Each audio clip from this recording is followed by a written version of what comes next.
Bon, j'ai relancé l'enregistrement. Là, que je suis dans la dernière étape. Alors, je vous disais, la même souplesse dans la motivation vaut pour lorsque la collectivité préempte pour constituer une réserve foncière. Le Conseil d'État en a jugé ainsi à propos d'une préemption décidée par la commune d'Ivry-sur-Seine. Et l'arrêt est rendu le même jour que l'arrêt relatif à Noisy-le-Grand pour les logements sociaux. C'est un arrêt donc, du Conseil d'État du 20 novembre 2009, numéro 316 732, qui est publié au recueil Le Bon. Et dans cette affaire, donc c'est un arrêt du 20 novembre 2009, numéro 316 732. Donc la commune avait exercé le droit de préemption urbain dans le but de constituer une réserve foncière. Et la, la Cour administrative d'appel avait censuré cette préemption en estimant que la commune n'avait pas suffisamment motivé sa décision. Le Conseil d'État casse l'arrêt en décidant que lorsque la préemption est décidée pour constituer une réserve foncière, eh bien, la préemption peut se référer aux, aux, aux dispositions de la délibération par laquelle la commune a délimité le périmètre de la réserve foncière. Vous voyez, dans l'exemple que je prenais auparavant, euh, la collectivité, j'imagine que c'est sans doute EPA-France qui gère Marne-la-Vallée, dit voilà, on pense qu'il y a un périmètre qui est déjà construit par les villes nouvelles, le parc de Marne-la-Vallée, mais il y a des terres agricoles qui sont à proximité. On délimite un périmètre de réserve foncière parce qu'on dit voilà, on veut éviter la spéculation. Ces terrains valent 10, ils passent à 100 000 euros parce qu'on construit. Et donc, pour éviter que quand on va décider de construire, la collectivité devra déjà payer 100 000 euros au lieu de 10, parce que du fait de ces projets, les terrains ont pris de la plus-value. On constitue une réserve foncière qui permet de les préempter à des valeurs moindres pour éviter cette spéculation. Et donc, la collectivité n'invoque pas un projet précis, elle dit bah non, j'ai institué une réserve foncière sous le contrôle du juge pour mener un projet plus tard, mais je ne l'ai pas arrêté. Alors, précision, à compter de la réception de l'offre d'acquérir. Hein, le propriétaire qui vend envoie une DIA à la commune. Celle-ci a 2 mois pour décider de préempter. Elle a décidé de préempter. Donc, la commune envoie dans les 2 mois sa décision de préempter au propriétaire qui vend. Celui-ci a 3 options à sa disposition. Première possibilité, c'est les belles histoires qui n'ont pas de pose pas de problème. Soit il indique qu'il accepte le prix. D'accord, je vous ai indiqué que j'allais vendre à tel prix, vous m'en proposez un autre, je l'accepte. Là, c'est génial, hein. Pas de problème. Deuxième hypothèse, il maintient le prix fixé dans la DIA. Il dit, moi, j'ai trouvé un acquéreur pour 300 000 euros et la commune, naturellement, lui propose 200 000. Il dit, non, moi, je pense que ça vaut 300 000. Dans ce cas-là, s'il persiste à vendre, eh bien, le litige sera tranché par le juge de l'expropriation, qui évaluera le bien. C'est-à-dire le juge judiciaire. Troisième possibilité, c'est prévu à l'article R213-10, il indique qu'il renonce à la vente. Il dit, moi, à 200 000, je renonce. Voilà les 3 possibilités. Paragraphe 4, l'annulation de la décision de préemption. Donc, paragraphe 4, l'annulation de la décision de préemption.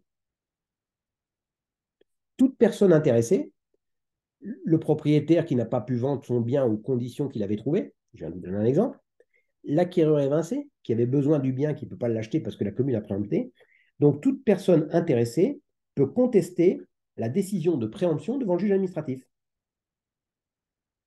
À cette occasion, elle peut également en demander la suspension, ce qui est sans doute préférable parce que je vais le voir après. Si la préemption produit ses effets, quand elle sera annulée, parfois l'opération aura été vendue aura été menée ou la commune aura revendu le bien. Donc, ce sera trop tard pour le récupérer. Donc, celui qui attaque la décision de préemption peut également en demander la suspension sur le fondement de l'article L 521-1 du Code de justice administrative. Je vous rappelle que celui qui attaque un acte administratif peut en demander la suspension. Il l'obtiendra s'il démontre qu'il y a urgence à ce que l'acte ne soit pas exécuté et un moyen propre en l'état de l'instruction à faire douter de la légalité de l'acte attaqué. Ce sont les conditions du référé suspension que vous devez voir, que vous avez vu en droit administratif et que vous devez voir en contentieux administratif. Le Conseil d'État a jugé dans un arrêt du 13 novembre 2002, Conseil d'État 13 novembre 2002, donc c'est un des premiers arrêts, vous voyez, après la loi du 30 juin 2000 qui crée le référé suspension, 13 novembre 2002, numéro 248 851, 248 851, publié au recueil Le Bon, qu'il fallait présumer en matière de préemption, il fallait présumer qu'il y avait urgence. Donc le justiciable n'a pas à démontrer qu'il y a urgence à suspendre la préemption. Mais c'est une présomption simple. La commune peut la renverser en disant il y a urgence à ce que la décision de préemption s'applique. Je regarde si j'ai un arrêt. Là. Attendez, j'ai un arrêt, mais est-ce que ça porte là-dessus?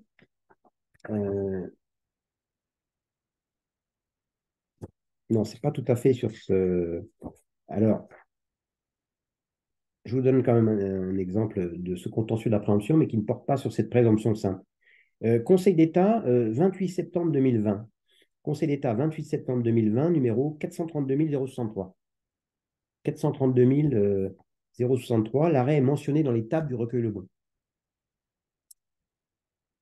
Donc, dans cette affaire, donc c'est un arrêt du Conseil d'État du 28 septembre 2020, numéro 432 063. Donc, la commune de Montagny-les-Beaunes, Montagny-les-Beaunes, c'est en Côte d'Or, Beaune, B-E-A-U-N-E, bien sûr, a préempté une parcelle que son propriétaire vendait. Oui, c'est une délibération parce que c'est le conseil municipal qui est compétent pour préempter. Simplement, c'est une compétence qu'il peut déléguer au maire. C'est pour ça qu'à plusieurs reprises, je dis le maire a décidé de préempter, etc. Souvent, c'est délégué. Mais ça peut ne pas l'être, comme c'est le cas ici. Donc, le conseil municipal a préempté une parcelle que son propriétaire vendait. L'acquéreur évincé conteste la délibération. Ah oui.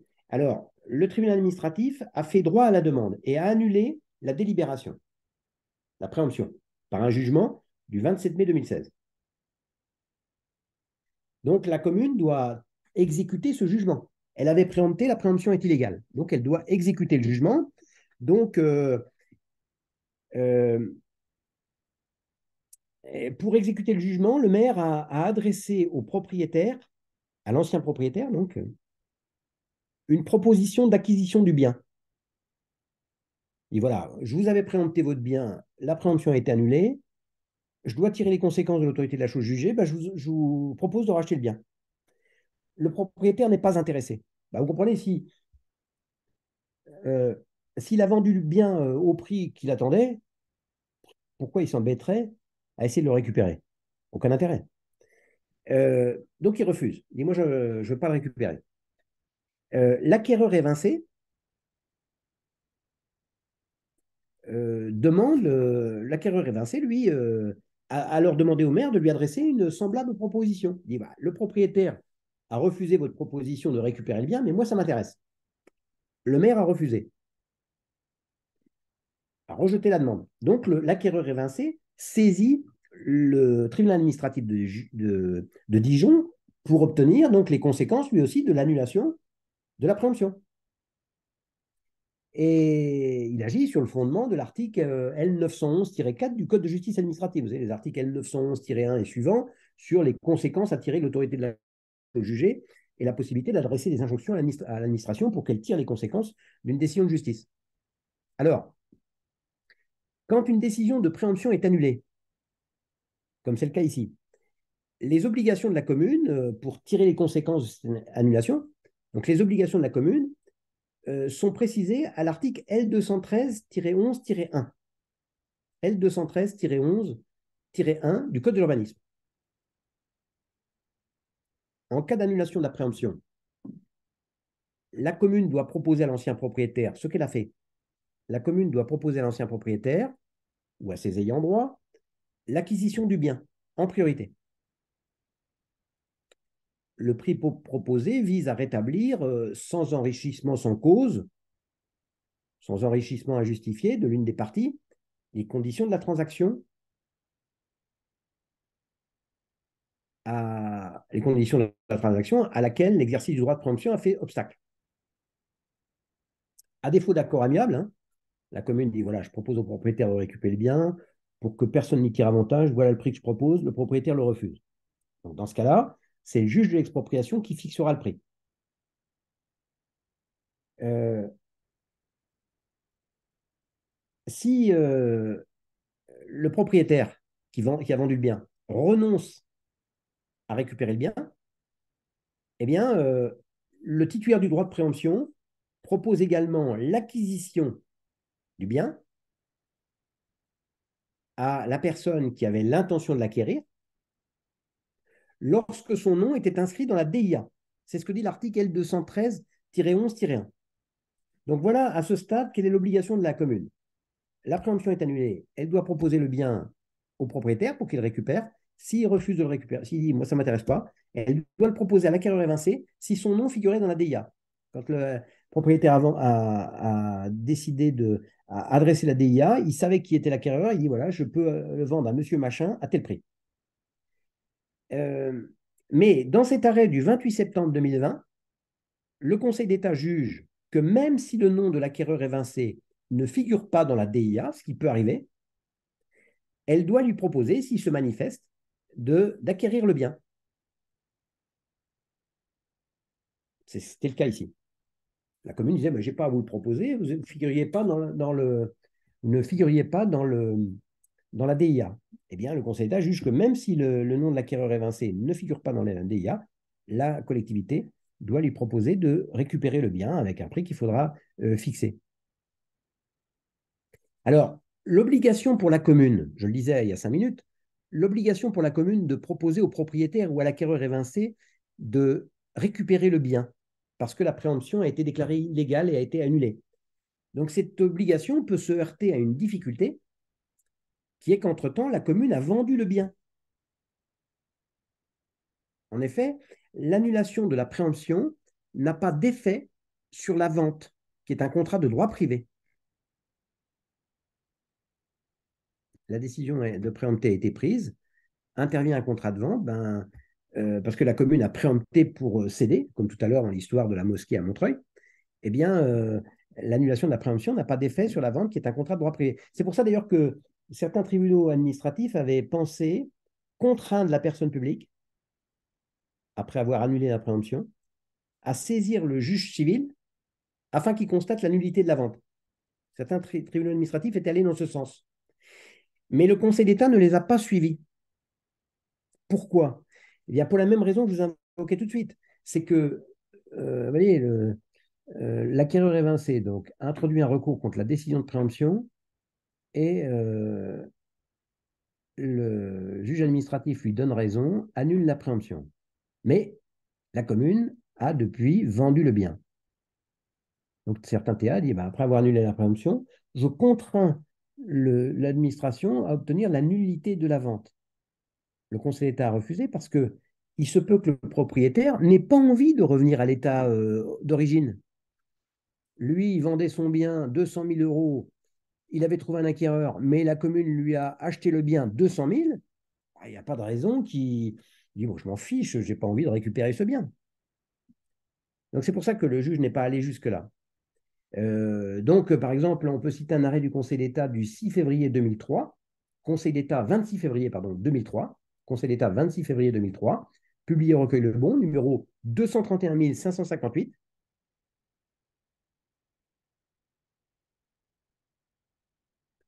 Le Conseil d'État juge que quand le bien préempté a été revendu, ni les articles L911-1 et suivants du Code de justice administrative, vous savez, sur l'injonction, les conséquences à tirer de l'autorité de la chose jugée, ni ces articles L911-1 et suivants, ni aucune autre disposition ne permettent au juge administratif de prescrire des mesures qui tendent à la remise en cause de la vente. Il n'a pas ce pouvoir. Il faudra donc, puisqu'il y a une décision de préemption illégale, on ne peut pas récupérer le bien, eh bien, l'illégalité pourra éventuellement entraîner une responsabilité pécuniaire, mais pas la restitution du bien. C'est ce que je vois maintenant. Paragraphe 5, vous voyez, c'est quand même construit, hein, franchement. La responsabilité de la commune en matière de préemption. C'est paragraphe 5, donc la responsabilité de la commune en matière de préemption. Il faut distinguer deux hypothèses en matière de responsabilité. La décision de préemption est illégale. Ce sont les hypothèses que je viens de voir. La décision de préemption est illégale. Pour l'instant, je n'ai vu que les conséquences à en tirer. Est-ce qu'on peut récupérer le bien, le propriétaire, l'acquéreur? Je dis, ce n'est pas toujours facile. Donc, la décision de préemption est illégale. Cela peut engager la responsabilité pour faute de la commune. C'est ce que je vais voir dans le grand A, la responsabilité pour faute. Et puis, je vais voir que récemment, la commune a également créé, le Conseil d'État, pardon, a créé une responsabilité sans faute en matière de préemption. La préemption est légale, il n'y a pas de faute, mais elle a pu causer un préjudice. C'est ce que je vais voir dans le grand B. C'est un arrêt du 13 juin 2022. Alors, je commence par la responsabilité pour faute. Grand A, responsabilité pour faute. Ce point appelle peu de développement parce que il suffit de renvoyer à des règles qu'on voit en deuxième année. Je vous rappelle un arrêt important, hein, du Conseil d'État. Ce n'est pas un arrêt qui est dans le GAJA, mais quand on fait de la pratique, on tombe souvent sur cet arrêt. En vertu d'un arrêt du Conseil d'État de 1973, je n'ai pas la date exacte, si vous voulez absolument une date, on va dire 24 avril par exemple, 1973, Driancourt, D-R-I-A-N-C-O-U-R-T, Driancourt, toute illégalité constitue une faute de service. C'est le rapprochement entre le contentieux de l'excès de pouvoir et la responsabilité. Et ben dans cet arrêt, le Conseil d'État dit que quand un acte est illégal, cela constitue une faute qui engage ou qui peut engager la responsabilité de la personne publique. Cependant, et il y a des discussions pour savoir pourquoi il n'y a pas toujours indemnisation. Cependant, toute illégalité n'entraîne pas réparation. Oui, parce que dans les conditions d'engagement de la responsabilité, on voit en deuxième année, dans les conditions d'engagement, eh bien, je vous rappelle que non seulement il faut qu'il y ait un fait de l'administration, une faute, comme ici, ou un fait non fautif, mais il faut qu'il y ait un préjudice et un lien de causalité. Et puis, il y a des causes d'exonération. Et donc, parfois, il y a illégalité, mais pas réparation, parce qu'il n'y a pas de lien de causalité entre le préjudice et l'illégalité, ou il n'y a pas de préjudice, ou la faute de la victime exonère totalement la collectivité qui a pris l'acte illégal. Exemple, alors je crois que c'est lié d'ailleurs à la même affaire que celle que je citais tout à l'heure, 26 février 2003, Conseil d'État 26 février 2003. Je n'ai pas dit 2023 tout à l'heure, hein, c'est 26 février 2003, hein, numéro 231 558. Et c'est un arrêt du Conseil d'État, non, de la Cour administrative d'appel de Paris, Cour administrative d'appel de Paris, 3 février 2004. 3 février 2004. Numéro 00 PA 02 593. Dans cette affaire, c'est la commune de Clairefontaine en Yvelines qui a décidé de préempter un bien que son propriétaire vendait. L'acquéreur évincé a attaqué la décision de préemption et le juge lui a donné raison et a annulé la préemption au motif que la commune n'avait pas satisfait à l'exigence de description précise de l'objet en vue duquel est exercé le droit de préemption urbain. Donc, n'a pas satisfait à l'exigence de description précise de l'objet en vue duquel elle exerçait le droit de préemption. L'acquéreur évincé ne pourra pas obtenir le bien, selon le processus que j'ai décrit dans le paragraphe précédent, puisque la commune doit lui proposer le bien, etc. L'acquéreur ne pourra pas l'obtenir parce que la commune a revendu le bien à la Fédération française de football. C'est là où se trouve le centre d'entraînement de l'équipe de France. Alors, l'acquéreur évincé demande réparation du préjudice que lui a causé cette décision illégale. Illégale puisque le juge l'a annulée. Et son préjudice consiste au fait que l'acquéreur n'a pas pu faire fructifier la somme qu'il avait bloquée au titre de la promesse de vente, qui n'a pas pu être honorée puisqu'il y a eu préemption. Et moi, j'ai bloqué une somme d'argent que je n'ai pas pu faire fructifier. C'est mon préjudice. La Cour administrative d'appel admet la responsabilité alors même que la préemption est affectée d'une illégalité externe. Le projet, la préemption reposait bien sur un projet d'intérêt général, c'était incontestable, l'extension du centre d'entraînement de Clairefontaine. Donc il y avait bien un projet d'intérêt général, mais la commune ne l'avait pas suffisamment motivé. C'est une irrégularité de forme. Vous savez, tout acte administratif doit avoir des motifs, mais le Code des relations entre le public et l'administration exige une motivation de certains actes. Le défaut de motivation, c'est un vice de forme. Et donc, dans cet arrêt, c'est intéressant parce que la Cour administrative admet la responsabilité pour décision illégale, alors même que l'illégalité repose sur un vice de forme. Si vous prenez des manuels de droit administratif, hein, tous ne développent pas cette question, mais on se demande pourquoi, alors que Driancourt dit toute illégalité constitue une faute, comment ça se fait que, en dépit de ce principe, il y a des cas où il y a responsabilité et d'autres cas où il n'y a pas de responsabilité. Alors certains disent, ah ben, il n'y a pas de responsabilité quand l'administration pourrait reprendre le même acte, mais purgé de son vice. C'est le cas pour un vice de forme. Je n'ai pas bien respecté les formes, je reprends le même acte, la préemption, mais je respecte la forme. Eh bien, voilà un exemple contraire. Ce n'est pas une nouveauté, hein, il y a des exemples contraires. L'acte était affecté d'un vice de forme, pas de fond. Le projet reposait sur un but d'intérêt général, conformément à l'article L210-1, qui renvoie à l'article L300-1, mais d'un vice de forme, et pourtant il y a réparation. Alors que vous voyez, dans un arrêt antérieur, Conseil d'État 30 juillet 1997, Conseil d'État 30 juillet 1997, commune de Montreuil-sous-Bois, numéro 160 968, 160 968, qui est publié au Recueil Le Bon. Dans cette affaire plus ancienne, donc, le Conseil d'État avait jugé que la responsabilité de la commune de Montreuil était engagée pour une présomption illégale, dès lors qu'elle n'avait pas suffisamment motivé sa préemption, illégalité de forme, et, seconde condition, avait été incapable de démontrer que la préemption reposait sur un motif d'intérêt général. Donc, à contrario, si elle avait pu démontrer que son projet non motivé reposait sur un motif d'intérêt général, il n'y aurait pas eu d'indemnité. Alors que vous voyez, dans l'affaire de Versailles, la Cour administrative d'appel de Paris, pardon, à propos de Clairefontaine, il y a indemnité, alors même que le projet reposait sur un motif d'intérêt général. Maintenant, grand B, responsabilité sans faute. Responsabilité sans faute. Je vous rappelle que le Conseil d'État, dans un arrêt commune de Gavarnie de 1963, Conseil d'État commune de Gavarnie, je crois que là même, je vais peut-être vous trouver la date. Je me demande si c'est pas. Euh, alors, dans cet arrêt, donc, le Conseil d'État a jugé qu'un acte légal pouvait engager la responsabilité sans faute 22 février 63.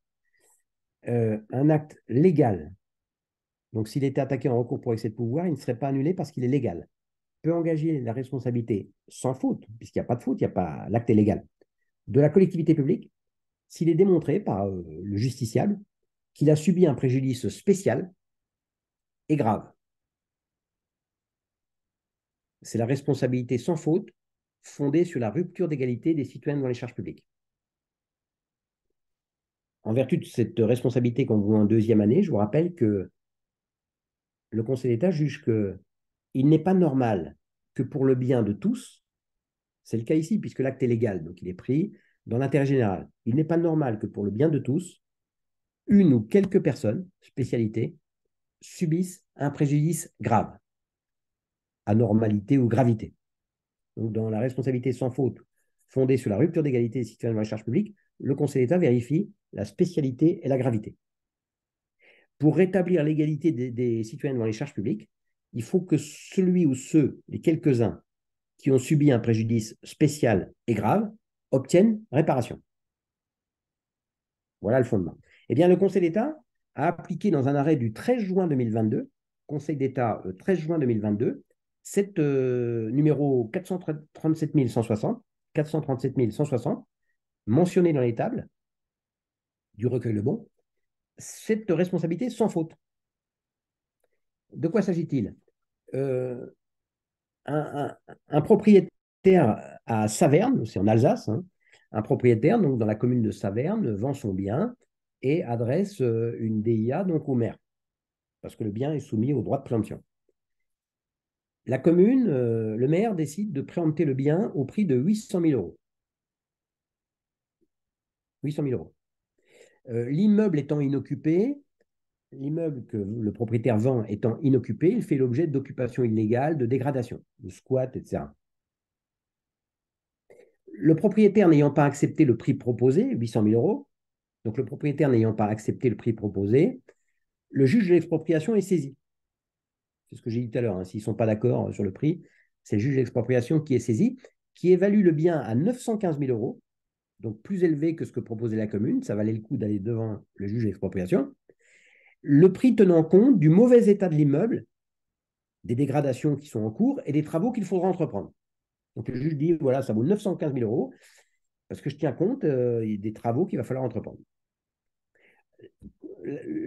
Fort de ce constat, la commune décide de renoncer à acquérir l'immeuble. Elle peut le faire.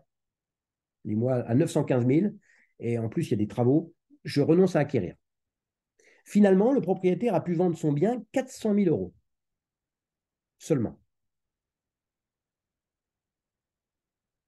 Eh bien, dans cette affaire, le Conseil d'État admet, alors même que la commune n'a pas commis de faute, d'illégalité, elle peut décider de renoncer à la préemption. Donc, elle n'a pas commis une faute, une illégalité, en renonçant, en décidant de préempter, puis en décidant de renoncer après. Ça, elle a le droit de le faire. Ce n'est pas illégal. Mais le propriétaire a subi un préjudice spécial et grave. Il a le droit d'en demander réparation sur le fondement de la responsabilité sans faute. Il y a la spécialité, naturellement, est admise, hein. La préemption ne touche qu'une personne, donc c'est spécial. Et le préjudice est grave parce que du fait des décisions de préemption puis de renonciation à la préemption, eh bien, son bien a fait l'objet de dégradation. Le bien était sous le point d'être préempté, puis après on renonce. Pendant tout ce temps, il est occupé, dégradé par ceux qui occupent.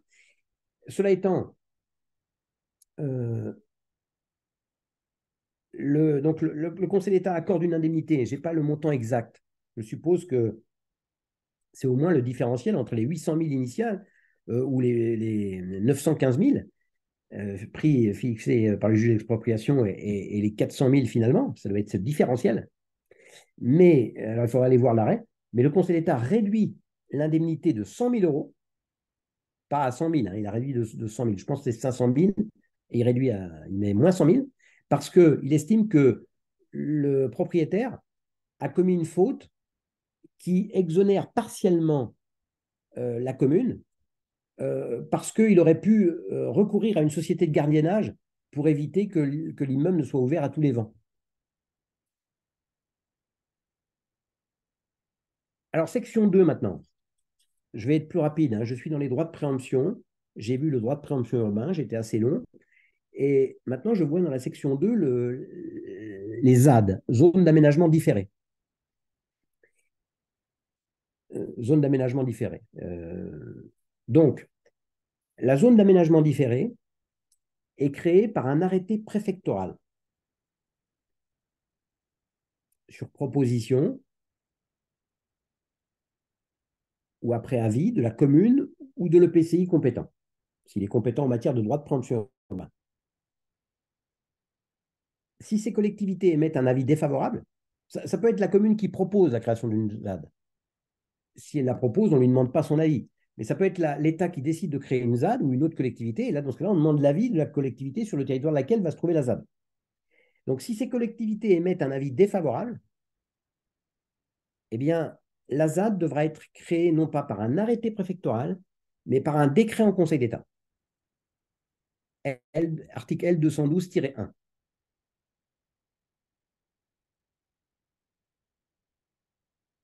Quand la ZAD peut également être créée par un EPCI, et dans ce cas-là, il faut l'avis.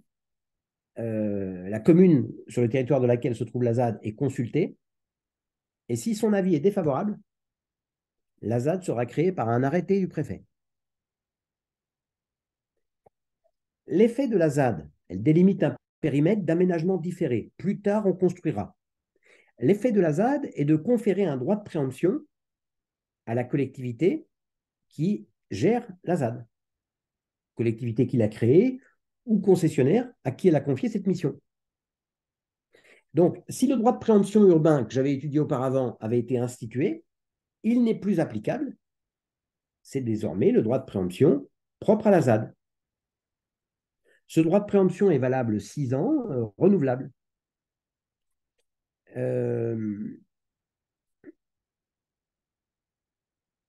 À l'occasion d'une décision de préemption prise par le gestionnaire de la ZAD, quelqu'un est propriétaire d'un terrain qui est dans le périmètre de la ZAD, ce propriétaire pourrait songer à contester la préemption et invoquer l'illégalité de l'acte qui crée la ZAD. Il dit je soutiens, je demande l'annulation de la décision de préemption parce que je soutiens que la délibération qui a créé la ZAD est illégale. Alors, ce moyen d'action est limité. Le Conseil d'État l'a rappelé dans un arrêt du 26 octobre 2012. Conseil d'État, 26 octobre 2012, numéro 346 947, 346 947, mentionné dans les tables, du Lebon, bien sûr. Voilà ce que dit le Conseil d'État. L'acte de création d'une ZAD, qui rend donc applicable dans le périmètre les dispositions du Code de l'urbanisme applicables aux ZAD. Donc l'acte de création d'une ZAD qui rend applicable au sein de la zone les dispositions du Code de l'urbanisme relatives aux ZAD. Constitue la base légale, donc l'acte de création constitue la base légale des décisions de préemption prises dans le périmètre. Base légale.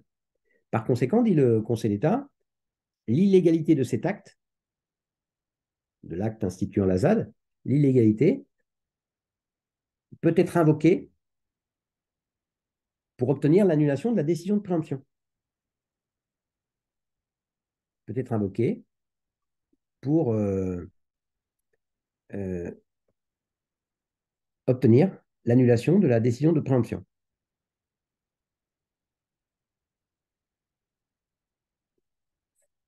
Mais le Conseil d'État ajoute, toutefois, cet acte qui ne revêt pas un caractère réglementaire, l'acte instituant la ZAD n'est pas un acte réglementaire, ne forme pas, avec les décisions individuelles de préemption, ne forme pas, avec les décisions individuelles de préemption,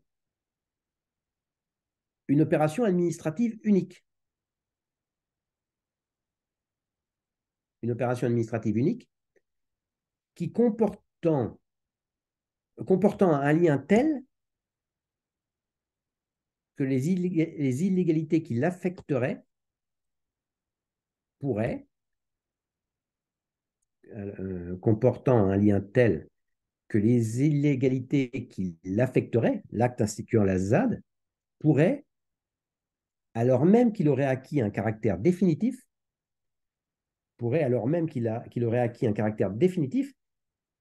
être régulièrement invoqué par la voie de l'exception. Voilà ce que dit le Conseil d'État. Hein. L'acte de création d'une ZAD qui rend applicable au sein de la ZAD les dispositions du Code de l'urbanisme constitue une base légale des décisions de préemption prises dans le périmètre de la ZAD.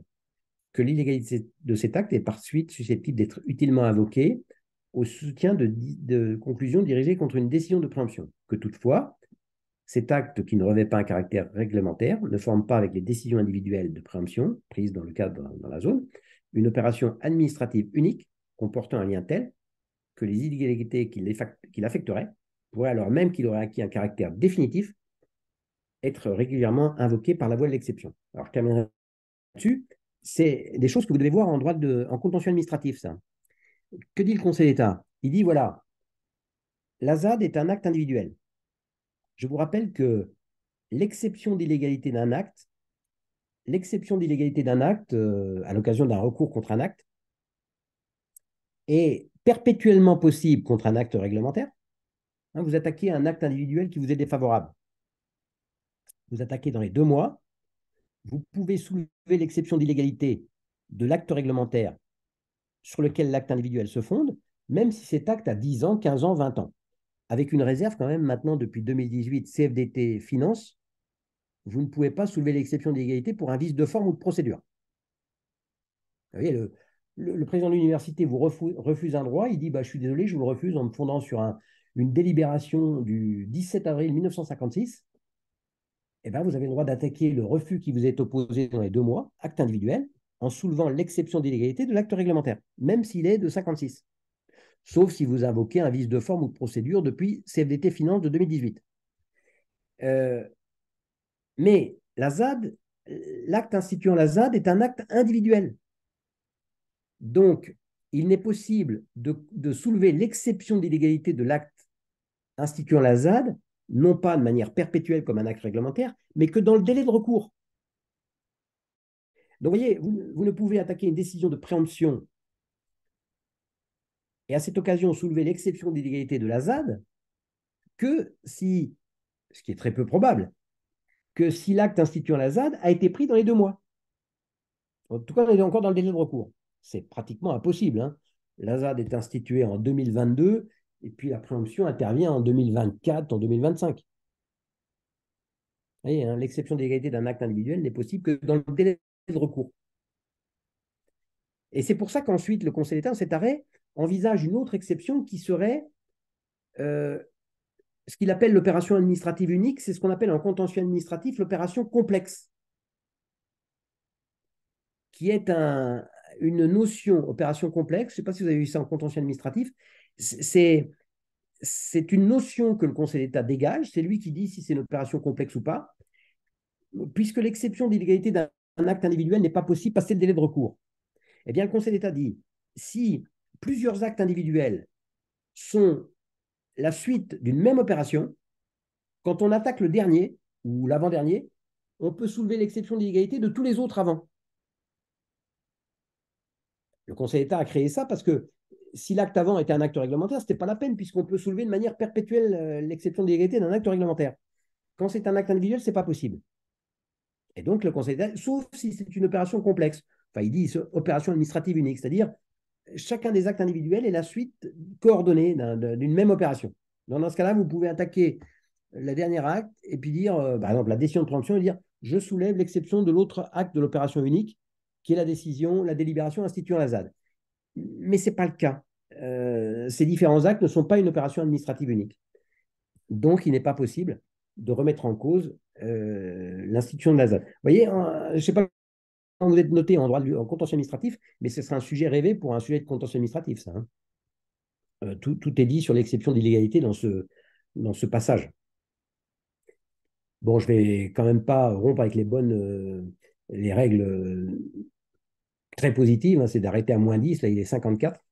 Vous étiez venu à la fac aujourd'hui ou... Ah, je vais arrêter attendez, j'arrête l'enregistrement. Voilà.